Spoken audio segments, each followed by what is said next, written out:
এই রয়ের এজেন্ট, এটার মনে হয় লিঙ্কটিং বোধহয় আছে, মির্জা ফখরুলের লিঙ্কটিং বোধহয় বিএনপির কাছে আছে, যেই জন্য এটাই আওয়ামী লীগের কাছে, আওয়ামী লীগ যা বলে ওইটা বলতে বাধ্য হচ্ছে।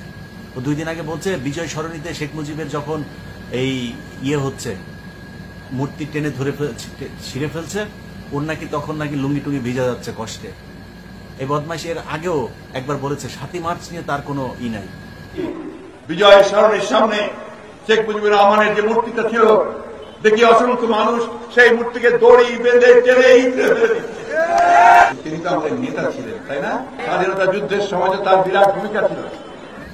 মির্জা ফখরুল যদি নারী টারি নিয়ে ভিডিও টিডিও রাখা থাকে, আগে থেকে বলে দেন, বুড়া বয়সে মান সম্মান নষ্ট করেন না, যে আমাকে এইভাবে ট্র্যাপে ফেলে এটা করেছিল, আমিও যৌবনের উত্তেজনায় ঠিক থাকতে পারি নাই, এরকম একটা করেছিলাম, তো মাফ করে দেন। বাংলাদেশের মানুষ মাফ করে দেবে। আওয়ামী লীগ ছাড়া বাংলাদেশের অন্য মানুষ এখন আর অন্য কাউকে শত্রু মনে করে, মাপ চান মাফ করে দেবে। আর যদি মাল নেওয়ার কারণে শুধু আওয়ামী লীগের কাছ থেকে মাল নিচ্ছেন, সেগুলো ভিডিও টিডিও থাকে, ওইটার জন্য মাপ চান।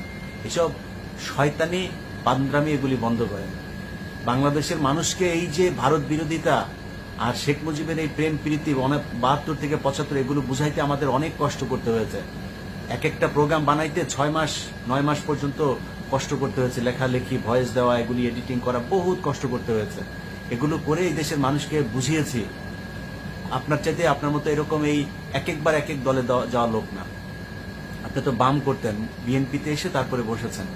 আপনার বিএনপির যিনি চেয়ারপারসন আছে না, আপনার বাপ এই আপনার চাইতে ভালো জানে। তারেক রহমান নিজে এই শেখ মুজিব সম্পর্কে ইতিহাসের পাতা ধরে ধরে কথা বলেছে, তাও আজ থেকে 4-5 বছর আগে।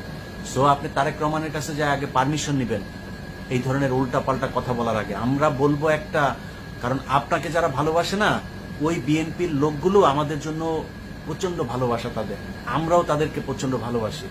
সো আপনার কাছ থেকে যখন একটা শুনবে, আমার কাছ থেকে যখন আরেকটা শুনবে, তারা কনফিউজ হয়ে যাবে।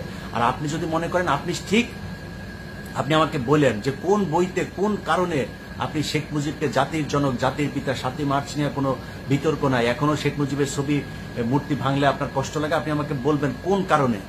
আর আমি আপনাকে আপনার বাপ দাদা যারা ছিল, সেই আতাউর রহমান খান, মনসুর আহমেদ, তোফায়েল আহমেদ, এরকম যারা যারা আপনার বই লিখে গিয়েছে, তাদের বইয়ের পৃষ্ঠা ধরে ধরে আপনারা পাঠাই দিব। আপনি আমার জিজ্ঞেস করেন, সেই বইতে লেখা আছে যে আপনার এই শেখ মুজিব বাপ, যার মেয়ের কাছ থেকে টাকা পয়সা নিয়ে চলতেন এই 15 বছর, আপনার এই বাপ কত জাউরা ছিল, আপনার ওই বইয়ের পৃষ্ঠা ধরে ধরে তারপরে বলে দেব।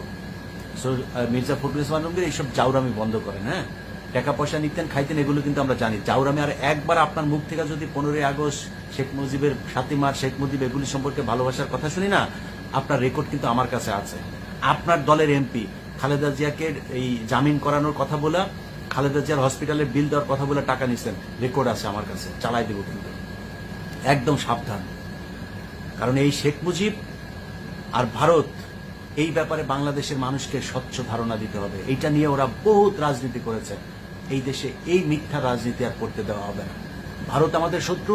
শেখ মুজিব 72 থেকে 75 এই দেশের মানুষকে গণহত্যা করেছে, না খাইয়ে মেরেছে, একদল শাসন করেছে, রক্ষী বাহিনী, লাল বাহিনী, নীল বাহিনী, এগুলো করে করে মানুষের ঘর থেকে রাতের বেলা মেয়ে মানুষকে টেনে হেসে নিয়ে তারপরে ধর্ষণ করত, এই কাজ করেছে। এইটা শেখ মুজিব। আপনি শেখ মুজিবকে নিয়ে বিতর্ক নাই, 7ই মার্চ নিয়ে বিতর্ক নাই, কোথা থেকে শিখছেন এগুলো? সো বাংলাদেশের প্রতিটা মানুষকে বলতে চাই, আপনারা কনফিউজ হয়েন না। এই 15ই আগস্ট আজকে যা দেখছেন, এটাই তাদের প্রাপ্য। মাঝখানে যেগুলো দেখেছেন ওগুলি হচ্ছিল নাটক, ওগুলি ক্ষমতার থাকার কারণে তারা মানুষজনকে দিয়ে এগুলো তৈরি করেছে।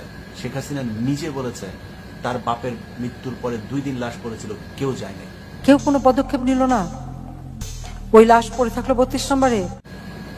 অতএব শেখ হাসিনা যেটা বলেছে, আল্লাহ ওই শেখ হাসিনার বাপের এই কারণেই আল্লাহ যখন মানুষকে দিয়ে মুনাজাত করায়, মুনাজাতের মধ্যেও হুজুররা উল্টাপাল্টা কথাবার্তা বলে ফেলে।